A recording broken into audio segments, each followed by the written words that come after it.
Let things be exactly as they are. You can't change me, and you can't change God. Let things be exactly as they are, and you and me will live in peace. Well, I don't know what anything is for, I really don't, unless I listen to that still small voice telling me this simple truth, that everything is for my good. Sing it with me. Let things be exactly as they are. You can't change me, and you can't change God. Let things be exactly as they are, and you and me will live in peace. Well, I'm not this body that you see, although I love my body, it's voluptuous and I love it. I am as God created me. We are all one family, and it's possible to live in peace. So one more time, here we go. Let things be exactly as they are. You can't change me, and you can't change God. Let things be exactly as they are, and you and me will live in peace. Kumbaya.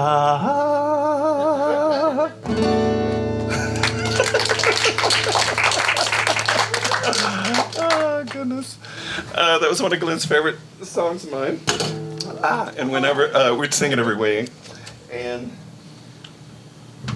he would always go, "You can't change God!" He would get really enthusiastic about that. Oh, goodness. Well, as always, it is such an honor to be with you. This is my home away from home. I love you guys immensely. And I've got this nice big podium here and a tiny little phone with my notes on it. Very nice. So, I want to share with you a message today that has really been born out of deep looking at what I fear. So, this has been a whirlwind of a year, and mostly I've been, after Glenn packing up and moving to a new location and in survival mode, and getting a well dug, putting water in my trailer, like all these kinds of things, that just really making it through my first winter in Vermont, which was extremely cold this year, and just really being in survival mode, I think. Of course I've felt what I felt, but I took the chance to do some really deep, I guess what you would call shadow work really, you know, this winter and into the spring. And, you know, my church that I'm involved in, you know, every Sunday is, I've told you about it, it's called Awakening Together. It's an online church. Well, we started this program, which is still going on, which blows my mind. It's called 40 Days and 40 Nights of Looking at the News with Healing, Not Hate. Thank you, Andre, for your comments. I mean, this has been a crazy year, right, for all of us. So what happens in this program is that a different reverend will facilitate every time, and we most of the time play a news clip or something that's triggering, right? And we sit with it. We let it penetrate us. And then whoever's leading takes us through their spiritual practice, whatever it may be, so it's different every time. Mine is always singing because, you know, that's me. But this has been a really great opportunity for me, and something shifted in a way that I've not experienced before, so I wanted to share this with you. And it's something that I'm sure we all know or maybe have all read many, many times, but isn't it funny how you can hear something over and over and it's just one day, you know, it goes, oh, wow, that's what that means? All right, so I want to do a little experiment with y'all. So the title of my talk is The Opposite of Love, right? So I'm sure there are people in this room that know the Course in Miracles well enough to know where that phrase comes from. So I'm going to ask you, what is the opposite of love? Anybody want to? Fear. Fear. Yeah, right? Okay. So let's go a little deeper. And if you're brave enough to speak into the room, you don't have to. What is another word for fear, aka what has been, I don't want you to use I am statements, but what has been fearful that you've been working with, right? What has arisen over this past year or whatever, or maybe it's a long-standing fear, which is, I'm going to share, it was one of mine that I uncovered, that you're working with. So, what I discovered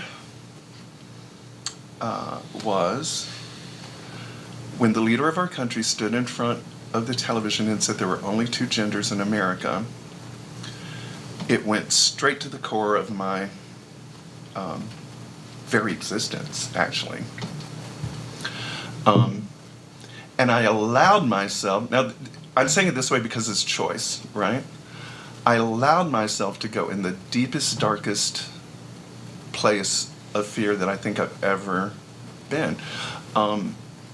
Comparisons to Nazi Germany, you know, things like that. And I went into a spiral until I read the second sentence after the opposite of love is fear. Does anyone know what that second sentence is? Okay, this blew me away. The opposite of love is fear. But what is all-encompassing can have no opposite. What? And it further goes on to say, therefore, the Course can be summed up in this way. When she uses the word course in the introduction, she actually means your life. So your life can be summed up in this way. Nothing real can be threatened. Nothing unreal exists. Herein lies the peace of God.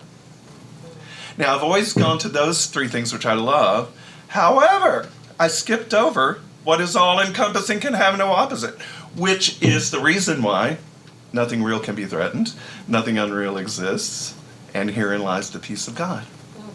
Wow. think about that for a second. And if you're willing, I just want to take a moment for us to actually close our eyes and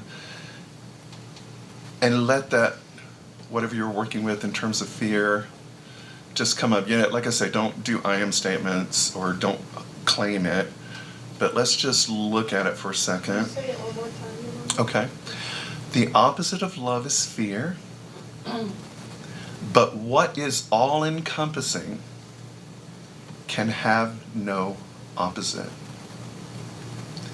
And I'm going to repeat this with you 2 more times, but let's just take a moment to look at what has been picking away at our peace.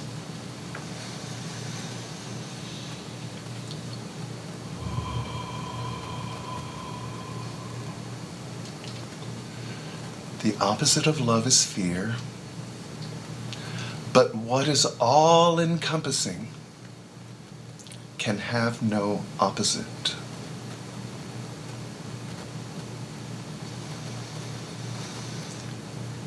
What is all-encompassing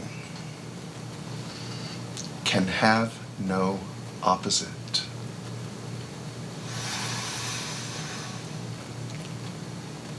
What is all-encompassing can have no opposite.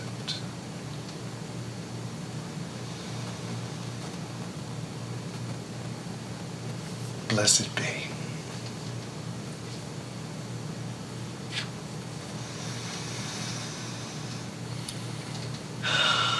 Now this comes to me as a portal. Like, I'm going to use the word magic. Magical portal.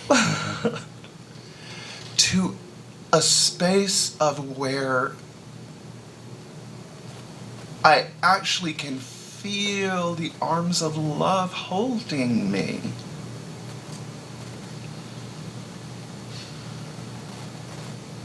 And this is something experiential for me. It's not intellectual anymore. And honestly, I don't know how the shift happened other than just doing my daily spiritual practice and whatever, you know what I mean? And really being intentional about clearing out what does not bring me peace. So I'm wondering if anybody would be brave enough to share a little bit of, and you don't have to, whatever, but if there's anything that came up for you and while we were just sitting with it for a minute that you'd like to share. Okay, go ahead, Steve. So the thing I wrote down was time has no power over love. Ah, time has no power over love. That's right. Oh my goodness. Wow. Thank you. Wow. Any more wisdom in the room? We're all wise. We're all teachers of God. So, yeah. That's really, really great. As I was making notes, what came to me, what Spirit really shared with me is, if love is all-encompassing, it's not opposed to fear in the usual way that we think of, oh, that's bad, let me push it away, you know? Love is not in conflict. Love simply is. And then I thought about my song Transcendence, and it made me remember that love, the light of love surrounds us, the love of God enfolds us, the power of God protects us, and the presence of God watches over us. Wherever we are, God is, and all is well, and that's a transcendent portal. Again, I'm using the word portal, but this is how it feels for me.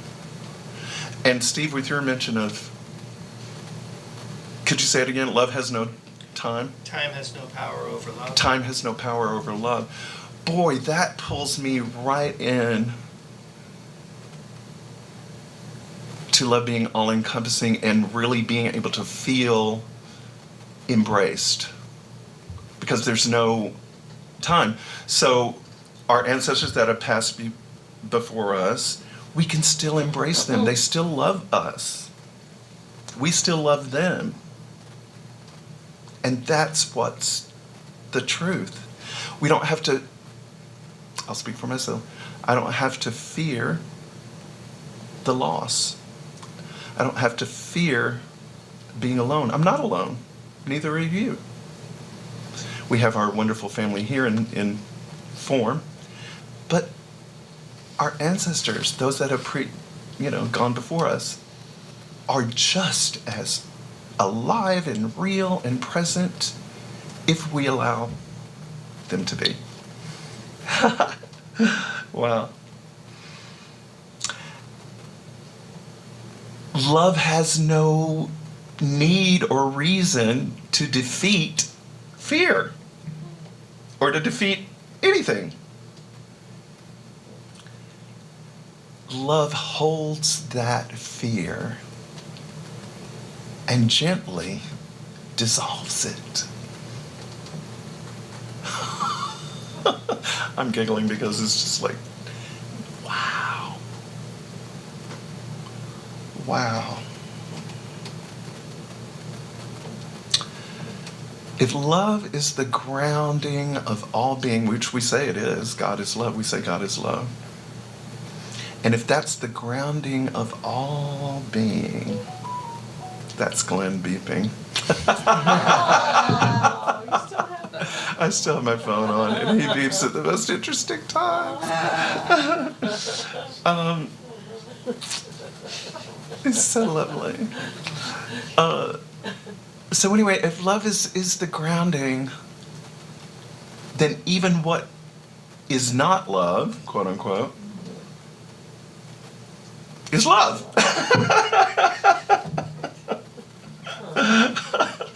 It's a mind bender for me. I mean, I'm glad. I wanted my mind to be bent in this wonderful way. Yeah. I had a visual come like a cloud just dissipates and there's the sky. Yes. That's like anything that we fear just dissipates in that big field of love. Yeah. Just that, I like that visual. Exactly. And you know what? Thank you, because that's a really great meditation, actually. I have discovered in this awakening of whatever has been going on with me, that obviously what I hold in my heart and what I think and stuff affects other people, but that I can actually affect, like we say when there's, so much trauma and everything in the world, what can I do? What can I do? Well, this is what you can do. You can hold the suffering, the fear of the world in your heart. Know that it's within the encompassing aspect of love and watch it dissolve. That is a practice called Tonglen, which is where you hold, fear, evil, whatever, all those things that we, call bad. And let them dissolve. And if there's anything I've really come to understand over the last year is that what I hold in my heart affects you and me. It affects all of us. So,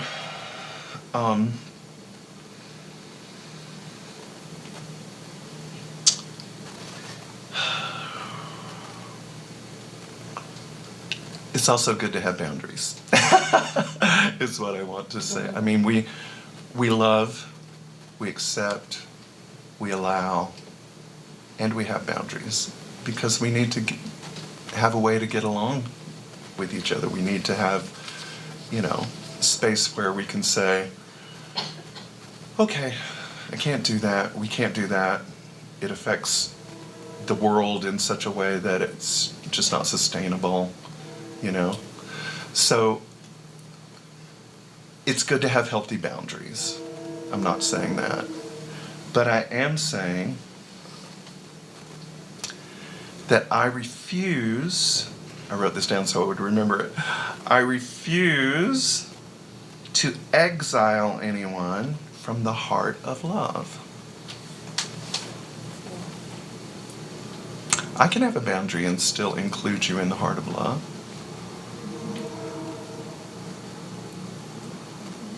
It's kind of a new concept for me, but it does work. It is true. Because if love is truly all-encompassing, then nothing is outside its reach. Nothing is outside its reach. Not the addict or someone we think is a bum or someone we have an attitude about or the government or even the broken part of ourselves. Even that part that we think is dead within us or so damaged that we'll never get over it. That's not true.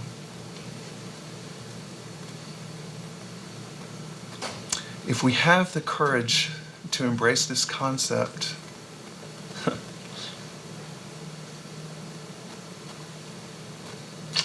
then we realize that love is not in a tug of war with fear.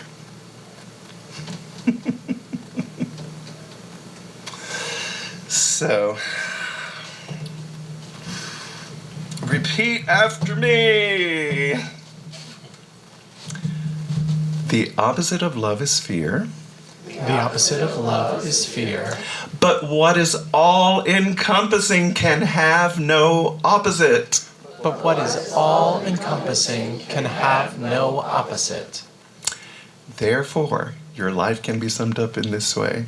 Repeat after me. Nothing real can be threatened. Nothing real can be threatened. Nothing unreal exists. Nothing unreal exists. Herein lies the peace of God. Herein lies the peace of God. Hallelujah. Blessed be. All right, my friend. Let's do it. Let's do it. So I wrote a new song. Because I was coming out of the darkness, y'all. And Adam is so awesome and very talented that he's gonna jam with me. How's that? Let's do it. All right. Here we are.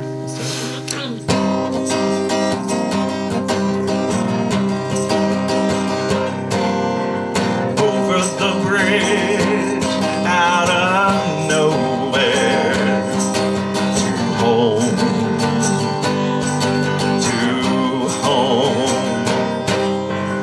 over the bridge, out of nowhere, to home, and I see a new reflection in my face, and I see the light of love in my eyes, and I know the road that opens up before me leads me to the rainbow-colored sky. Over the bridge, out of nowhere, to home,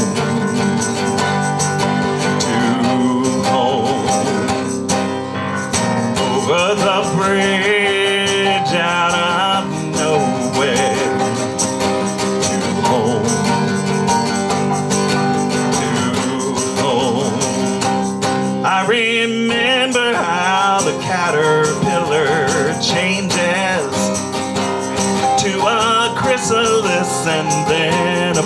fly.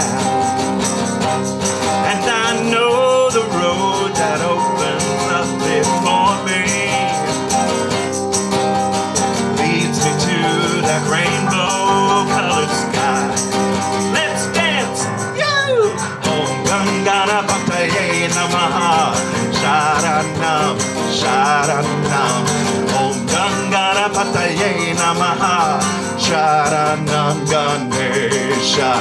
Ganapati, Ganapati, Ganapataye.